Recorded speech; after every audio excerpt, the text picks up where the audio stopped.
مسلمين وتوفيق أتمنى لكم التوفيق في الوحدة الأولى من الدرس الثاني Unit 1 Lesson 2 Grammar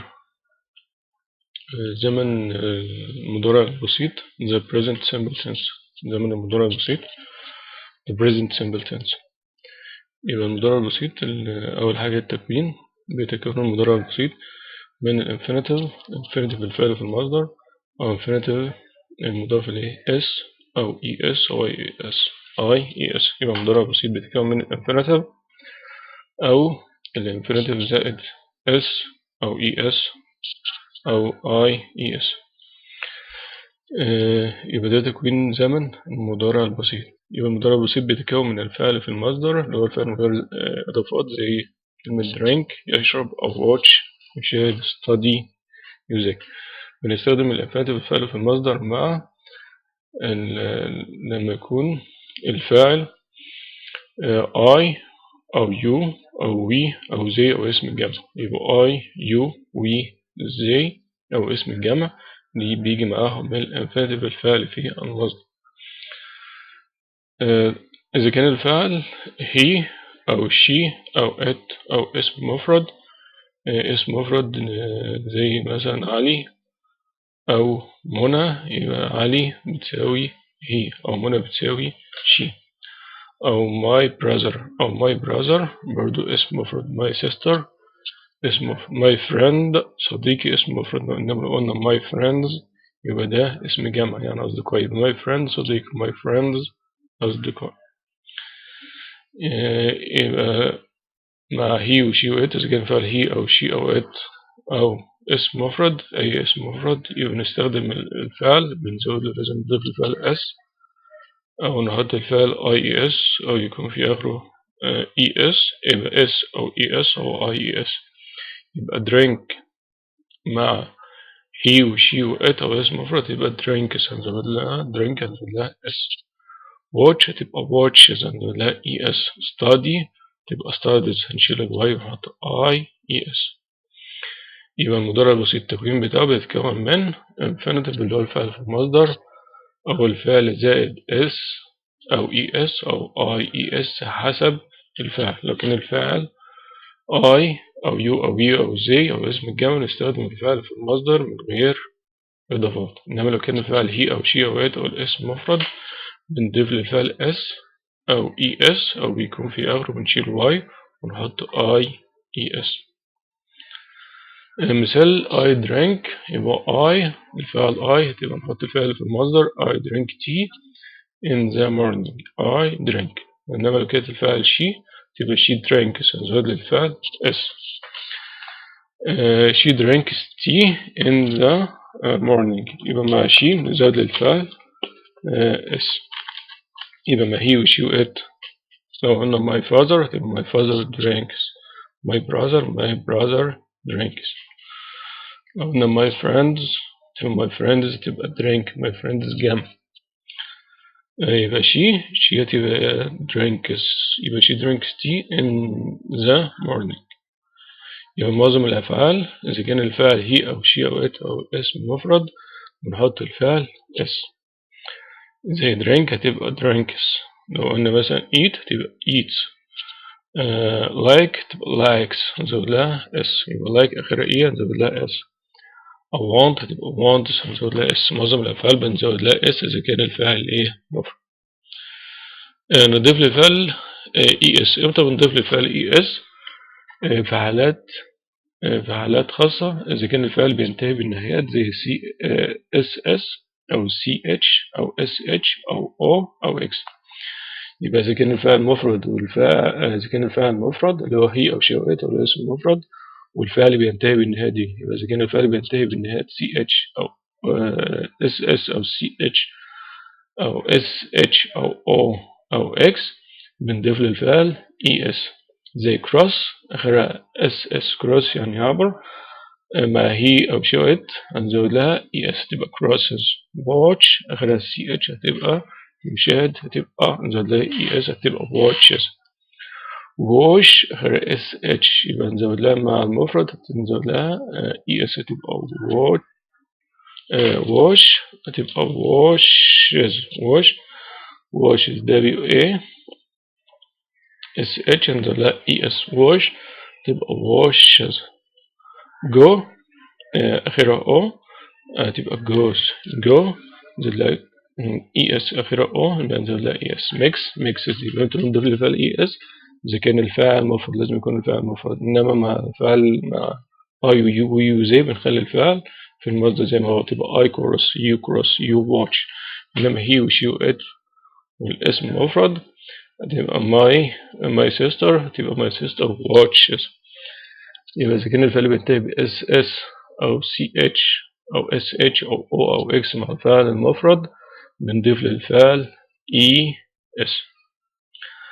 إذا كان الفعل بينتهي ب Y لازم يكون قبله حرف ساكن بنحول للواي بنشيل الواي ونحط IES. زي الفعل verb study يذاكر أو يدرس هتبقى مع المفرد مع هي وشي وإت والاسم المفرد هتبقى study هتبقى studies carry يحمل هتبقى مع المفرد هتبقى carries مع هي وشي وإت والاسم المفرد هتبقى carries. هنشيل الواي بس كده الفعل بينتهي بواي قبلها حرف ساكن بنحذف الواي ونحط IES. إذا انتهى الفعل بواي قبلها حرف متحرك نسيب تبقى الواي كما هي ونضيف الاس. إذا الفعل انتهى بواي قبلها حرف متحرك ما بنغيرش الواي بنسيب الواي زي ما هي ونزود للفعل اس. بلاي تبقى مع المفرد تبقى بلايز buys enjoys يبقى الفعل الواي قبلها او هنا الواي قبلها يو الواي قبلها حرف A. يبقى إذا انتهى الفعل بواي قبلها حرف متحرك بنترك الواي كما هي ونضيف للفعل اس مع المفرد هتبقى زي لو قلنا زي بلاي فوتبول، إنما هي هتبقى he plays أو she plays football. لما نقول زي يبقى زي watch television at night زي watch زي حط الفعل زي ما هو زي watch، إنما he watches هنزود للفعل es يبقى he watches زودنا له es عشان الفعل مفرد والفعل بينتهي ب ch هتبقى he watches television at night. verb to be في المضارع بيتكون verb to be في المضارع بيتكون من am و is و are. يبقى verb to be في المضارع بيتكون من am و is و are. am هيجي معاها الضمير I is هتيجي معاها he و she و it واسم المفرد. are هيجي معاها you و we و they والاسم الجمع my friends my brothers. يبقى I am a student. يبقى في المضارع verb to be في المضارع بيتكون من am و is و are. قلنا am بتيجي مع الضمير I is مع he و she و it اسم مفرد are you و they والاسم الجمع. يبقى I am a student يعني أنا أكون تلميذ أو أنا تلميذ. she is always late for school. هي دائما late متأخرة أو تتأخر على المدرسة. you are usually active. you are usually active. verb to have مع المضارع بيتكون من have و have مع I و you و we و they والاسم الجمع و has بتيجي مع he و she و it والاسم المفرد. يبقى verb to have في المضارع بيتكون من have و has بتيجي مع he و she و it والاسم المفرد. I have lunch يبقى أنا have معناها يتناول. أنا أتناول الغداء at 3:30 الساعة 3:30. يبقى I have lunch at 3:30. She has social studies on Monday. she has هنا has معناها تدرس social studies بتدرس social studies الدراسات الاجتماعية on Monday. يبقى she has يبقى هنا مضارع بسيط مع الفيرب have يبقى مع I و you زي الاسم الجمع نقول I have أو you have we have. he و she و it والاسم المفرد هتاخد ايه has هتبقى she has my sister has my friend has. لما لو قلنا my friends تبقى have. usage استخدام زمن المضارع البسيط. استخدام زمن المضارع البسيط اللي احنا قلنا ان هو بيتكون من الفعل في المصدر او الفعل زائد اس او اي اس او بيكون في اخره اي اي اس. اليوسج الاستخدام بتاعه بنستخدمه يستخدم زمن المضارع البسيط للتعبير عن حقائق أو عادات أو أعمال روتينية متكررة. يبقى بيستخدم المضارع البسيط للتعبير، يبقى بيعبر المضارع البسيط عن حقائق أو عادات أو أعمال روتينية. أول حاجة بيعبر عن حقائق يعني facts. The earth goes round the sun. أي حاجة بتعبر عن حقيقة علمية يبقى نستخدم معها زمن المضارع البسيط. زمن المضارع البسيط في الجملة the earth goes، يبقى goes ده مضارع بسيط. يبقى go زودنا الفعل es عشان the earth مفرد، يبقى the earth goes around the sun يعني earth الأرض تدور حول الشمس. يبقى دي حقيقة علمية بنستخدم معها زمن المضارع البسيط اللي هو verb goes. Nurses look after patients in hospitals. Nurses الممرضات look after patients، يبقى دي حقيقة برضه الممرضات بتعتني patients المرضى in hospitals. يبقى هنا المضارع البسيط اللي هو look after يعتني بيه. بيعبر المضارع البسيط برضو عن عادة أو عادات يعني habits. عادة متكررة. she gets up at 7 o'clock، يبقى عادتها إن هي بتستيقظ. get up يبقى she gets up. she get زودنا لها اس عشان she مع الفعل المفرد قلنا بنضيف للفعل مع he وشي وقت الاسم مفرد بنزود للفعل اس، يبقى she gets up at 7 o'clock. تستيقظ من عادتها إن هي تستيقظ الساعة 7. he visits his uncle on Friday، تبقى he visits. لو قلنا زي تبقى they visit. he visits his uncle بيزور عمه on Friday، يبقى دي عادة هو يزور عمه يوم الجمعة. تبقى he visits. يبقى المضارع البسيط هنا بيعبر عن habit يعني أو habits يعني عادة. routines اللي هي الأعمال الروتينية at 7:30 الساعة 7:30 AM صباحا. I wash, get dressed and eat breakfast. يبقى دي أعمال روتينية. يبقى I wash زمن المضارع بسيط I wash get dressed and eat breakfast وأتناول الإفطار. بعد كده الكلمات اللي بتعبر keywords، الكلمات اللي بتعبر عن المضارع البسيط والكلمات الدالة على المضارع البسيط بتدل إن الجملة ديت في زمن المضارع البسيط. keywords كلمات الدالة. كلمة every لازم بيجي بعدها كلمة بتعبر عن الزمن. every day نقول every day أو every month every week every day يعني كل يوم every month كل شهر every week كل أسبوع every year. يبقى كلمة every بس لازم يجي بعدها كلمة بتدل على الزمن. she makes cake every week، يبقى she makes في المضارع بسيط كلمة makes، يبقى she makes cake every زمن المضارع بسيط الفعل الدالة على المضارع بسيط makes. الكلمة الدالة على المضارع بسيط كلمة every week يبقى هنا بتدل على تكرار every week يعني كل أسبوع. يبقى she قلنا she make ولا she makes إنما قلنا I make you make هي أو she أو إتا تبقى makes. يبقى كلمات الدالة على المضارع بسيط قلنا كلمة every يبقى ده كلمة بتدل على الزمن، أو كلمات always usually often sometimes occasionally never. ديت الكلمات برضو بتعبر عن ان الجملة ديت في زمن المضارع البسيط. عادل always studies at night، يبقى عادل دائما always studies يبقى فين الزمن المضارع البسيط studies. كلمة تدل على المضارع البسيط always يبقى عادل always studies at night دائما بيذاكر at night في الليل. هالة never studies يبقى never كلمة تدل على المضارع البسيط never studies at night. كلمة دالة على المضارع البسيط اللي هي كلمة ايه never زمن المضارع البسيط studies. طب لو قلنا هالة and منى، هالة and منى تبقى never study عشان تبقى جامع. النفي في حالة لما نيجي ننفي المضارع البسيط. ده في المضارع البسيط بنستخدم subject وبيجي بعد subject don't أو doesn't وبعدين الفعل في المصدر. يبقى الاتنين بيجي بعدهم الفعل في المصدر، مفيش اختلاف. يبقى subject وبعدين don't و doesn't وبعدين الانفعال. السبجكت اللي هيجي قبل don't اللي هو I don't و you وي وزي والاسم الجمع don't وبعدين الفعل في الماضي.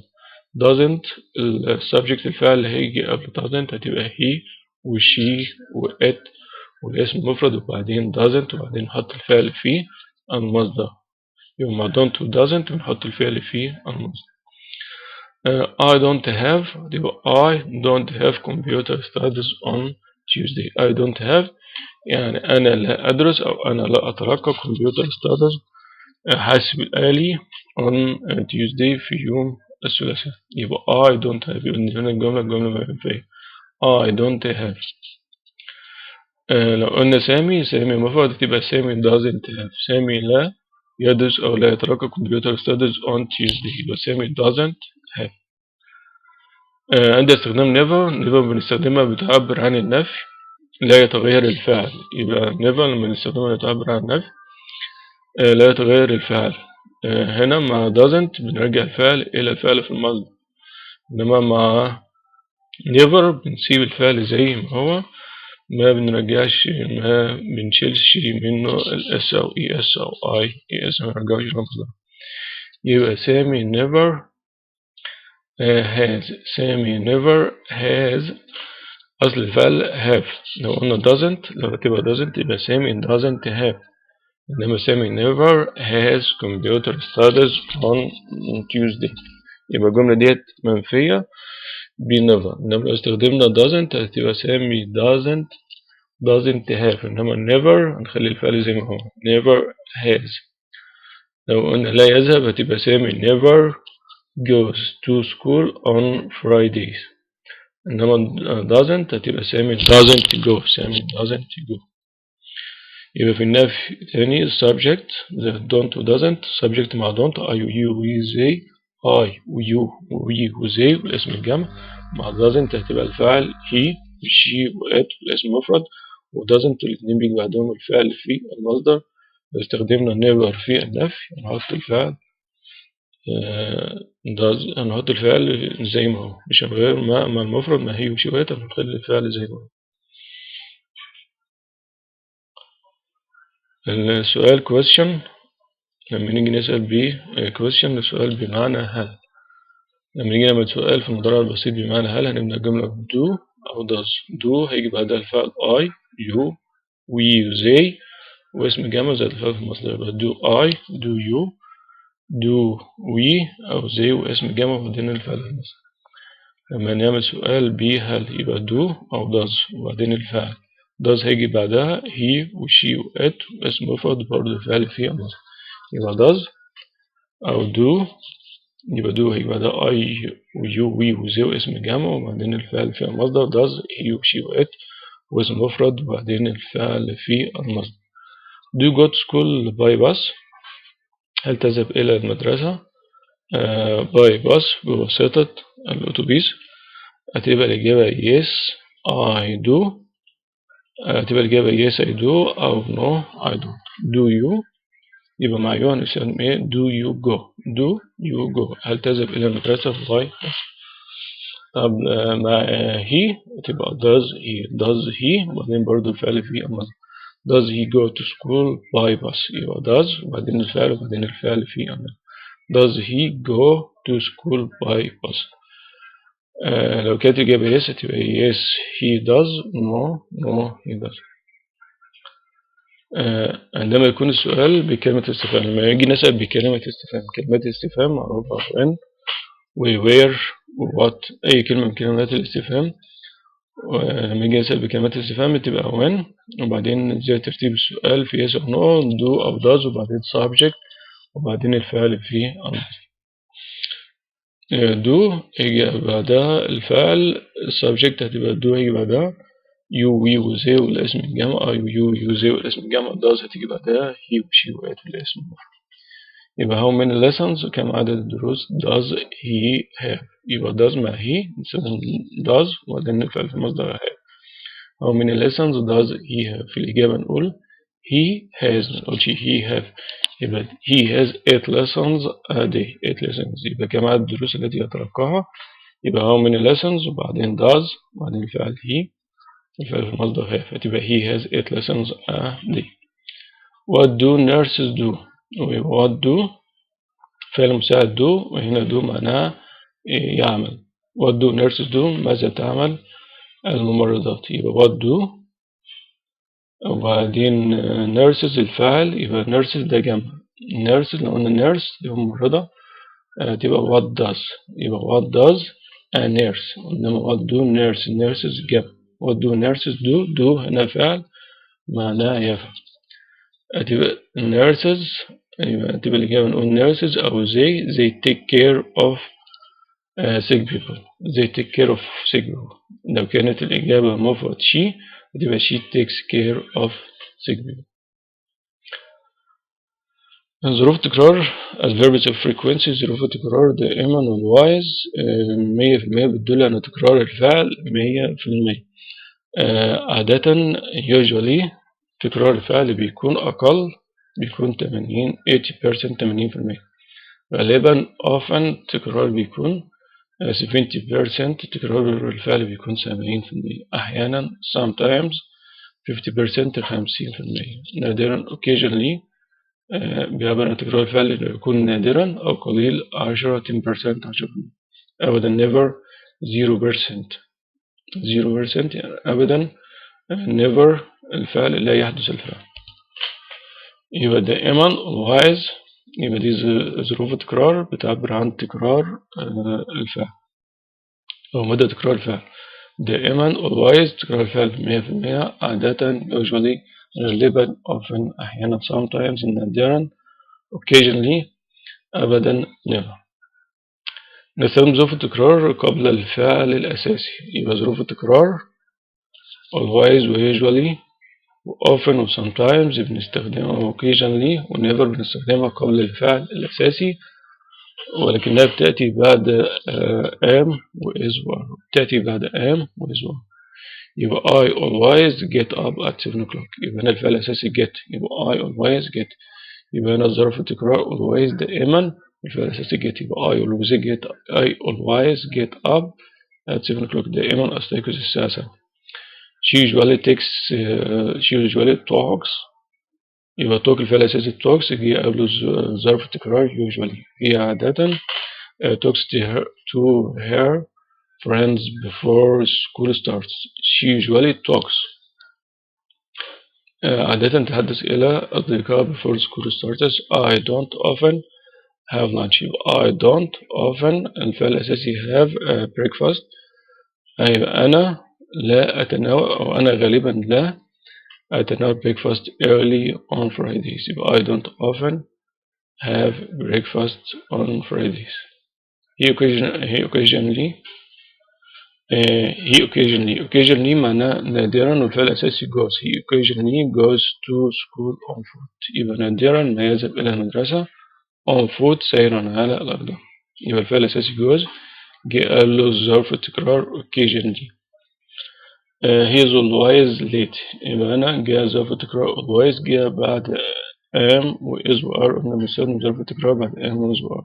يبقى he is always late أو نقول he is usually late أو he is sometimes late for school.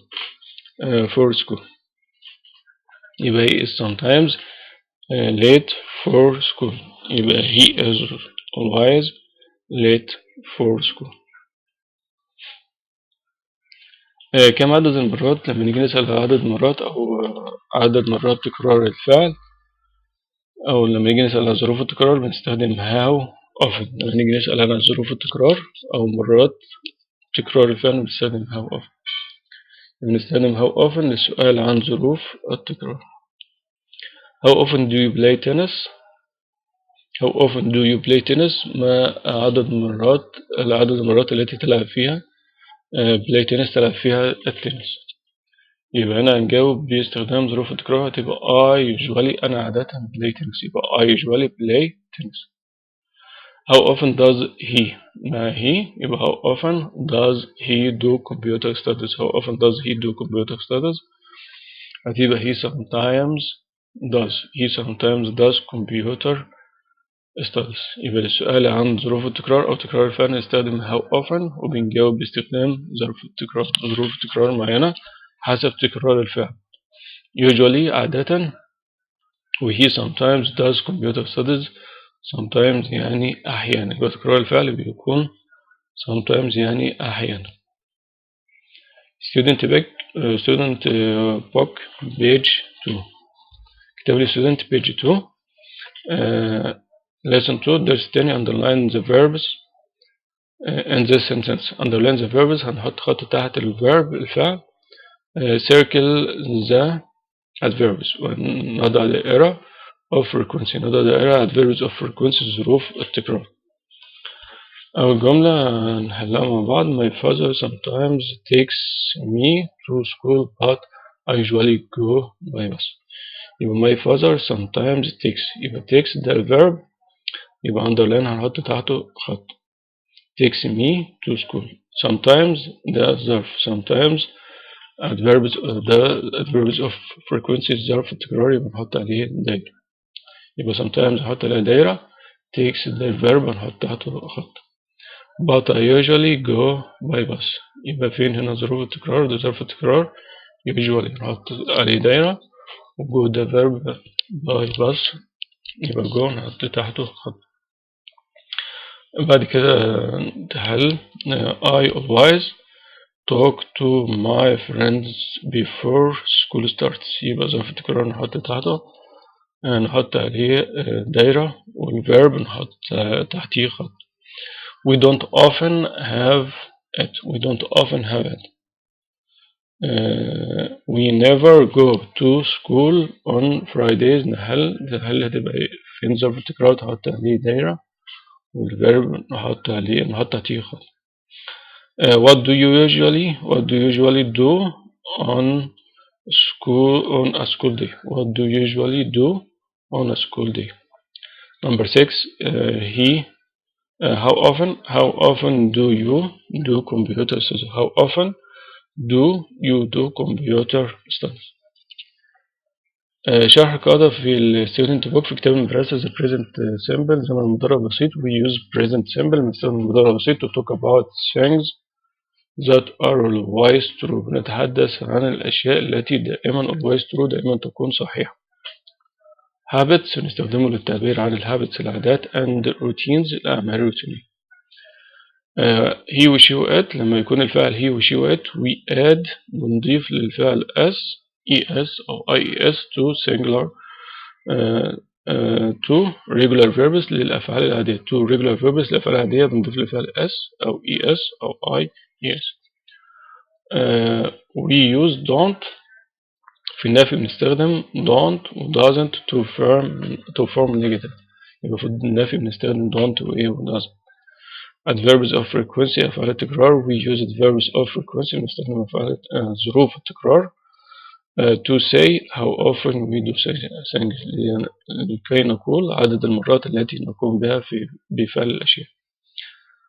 always عندنا هنا نجمة 5 نجمات، يعني لو كانت 5 نجمات يبقى 5 من 5. يبقى التكرار الفعل بيكون 100%. لو كان تكرار الفعل أقل من 100% يبقى هنا في 4 نجمات هتبقى usually.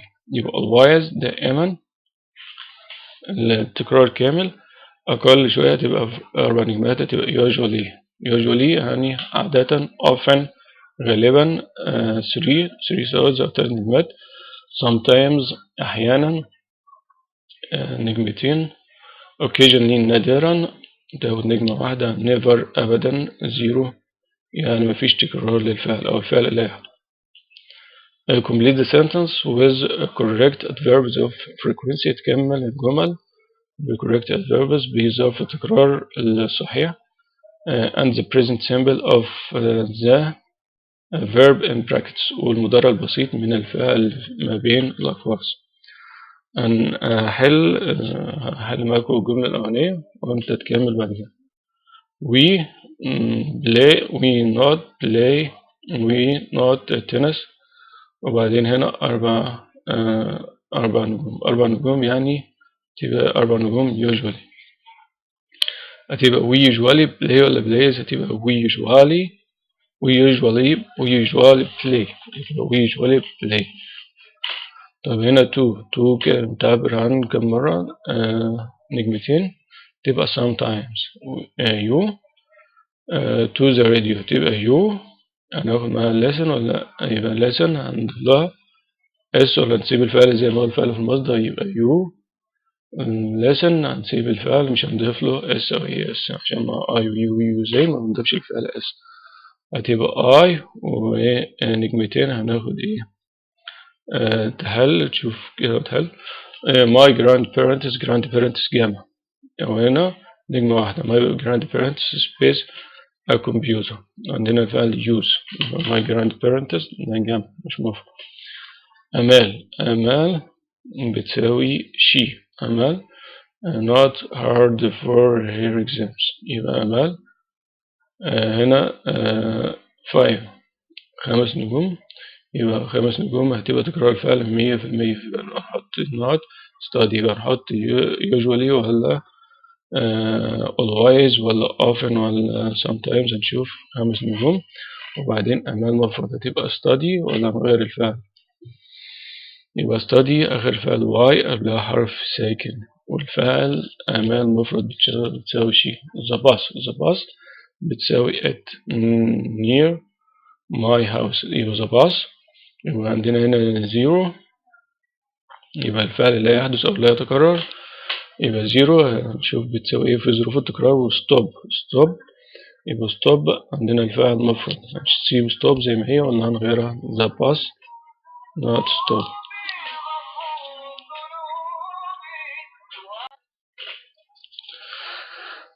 my brother مفرد TV.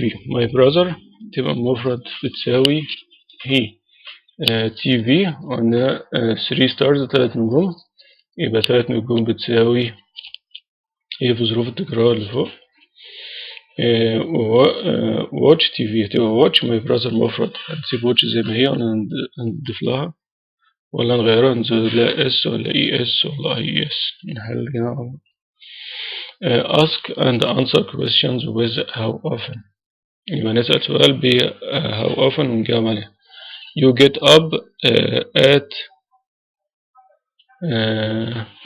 up at 7 o'clock. يبقى السؤال how often do you get up at 7 o'clock. how often do you get up at 7 o'clock هيستخدم ظروف التكرار. تبقى I usually get up. يبقى أنا عادة get up at 7 o'clock. يبقى أنا عادة بستيقظ فيها الساعة 7. هنسأل بقى سؤال هنحل الجملة الأولانية وأنت تكمل. your father cook lunch. هتبقى how often. your father مفرد هتبقى how often does. وبعدين فعل your father هتبقى how often does your father cook lunch. هتبقى الإجابة he أو my father مفرد أو he هتبقى he cooks lunch أو he sometimes cooks lunch أو he usually cooks lunch أو my father sometimes cooks lunch. هتبقى cook هتبقى نزود لها s عشان my father مفرد. your father هنستخدم معاها how often does your father cook. how often does your father cook lunch. تبقى الإجابة my father always cooks lunch أو my father sometimes cooks lunch. بعد كده الجمل الباقية تحلها. your friends watch television. هنعمل سؤال ب how often ونحط do أو does حسب الفعل. your friends جمع يبقى نحط do ولا does. يبقى often نستخدم سؤال ب how often ونجاوب باستخدام ظروف التكرار. يبقى often يبقى هنا your friends watch televisions. number 4 your teacher drive to school. يبقى your teacher مفرد drive to school. it rain in the summer. تمطر في فصل الصيف. يبقى it برضو فعل مفرد. You and your friends play football. يبقى you and your friends ده الفعل جمع you and your friends play football. يبقى نستخدم سؤال ب how often ونجاوب باستخدام ظروف التكرار في زمن المضارع البسيط. workbook page 1. كتاب الworkbook page 1 all about me. read and match اقرأ وصف. we sometimes draw or paint. sometimes draw بنرسم أو paint يعني ملون. يبقى we sometimes draw or paint بنرسم أو نلون. تبقى في حصة عندنا math المادة math رياضيات geography جغرافيا art رسم history computer studies الكمبيوتر دراسات الكمبيوتر أو الحاسب الآلي. يبقى number 1 we sometimes draw or paint هنختار هنوصلها بحرف C تبقى حصة الرسم art. we learn about numbers بنتعلم عن numbers عن الأعداد. يبقى هنختار A math ولا B geography C art ولا D history E computer studies. بعد كده we often use internet دائما we often غالبا بنستخدم الانترنت ونوصلها أي حرف. we read about cities and countries بنقرأ عن المدن و countries دول. يبقى في أي درس أو في أي حصة نختار letter الحرف. we learn about the past بنتعلم عن الباست نختار أي حرف. complete the sentence so that they are true for you. هتكمل جمل لتكون مناسبة أو صحيحة بالنسبة لك. يبقى أنت هتكمل تكون الجملة صحيحة بالنسبة لك. I am a student at أحل الجملة الأغنية وبعد كده أنتوا تكملوا I am a student at not school. هتبقى I am a student at preparatory school اللي هي المدرسة الإعدادية. يبقى أنا طالب في المدرسة الإعدادية. I always wear not for school. أنا دائما برتدي الأشياء اللي أنت بترتديها for school. تكتب الأشياء اللي أنت بترتديها. يبقى I always wear jeans shirt a t-shirt green trousers أو blue trousers. هتكمل we have not lessons a day. we have نحن ندرس نكتب هنا عدد lessons a day بتدرس كام حصة في اليوم. يبقى هنا نكتب number رقم. on Thursdays we study on Thursday في يوم الخميس. on Thursday we study بندرس هنكتب subjects المواد الدراسية اللي بتدرسها يوم الخميس.